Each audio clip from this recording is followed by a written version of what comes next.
Didasari amanat Undang-Undang Nomor 1 Tahun 2022 tentang hubungan keuangan pusat dan daerah, tujuannya menggali potensi keuangan pendapatan asli daerah sesuai dengan kemampuan daerahnya. Ketua Pansus Hera Iskandar menyampaikan dibahasnya Pansus Raperda DPRD ini berharap menjadi peraturan daerah baru yang dapat menggali PAD secara optimal. Terpantau rapat yang diselenggarakan di Dinas Perhubungan ini berjalan cukup alot, terutama dalam membahas pasal-pasal dalam menentukan tarif pajak yang bersifat muatan lokal.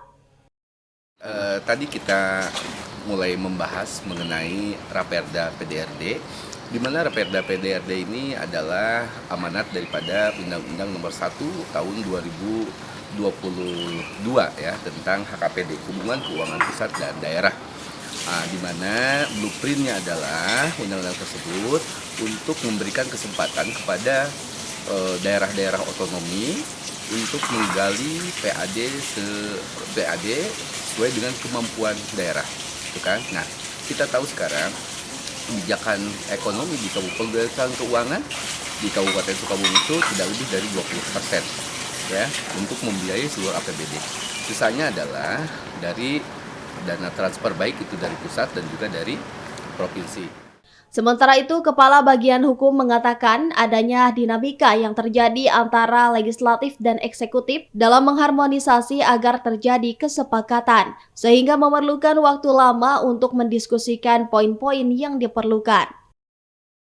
Raperda tentang pajak daerah dan retribusi daerah, substansinya adalah hari ini harmonisasi antara eksekutif dengan legislatif, di mana eksekutif ini terdiri dari Badan Pendapatan Daerah selaku leading sektor atau inisiasi yang mengusulkan Raperda pajak daerah dan retribusi daerah, dan juga beserta perangkat daerah yang memang merupakan instansi incomer atau perangkat incomer.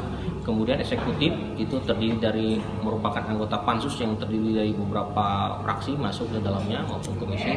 Kemudian juga yang perlu kami sampaikan, Perda pajak dan retribusi daerah ini merupakan amanat dari pasal 94 Undang-Undang Nomor 1 Tahun 2022 tentang hubungan keuangan antara pemerintah pusat dan pemerintah daerah. Dari Sukabumi, Muhammad Satiri melaporkan untuk Dinamika.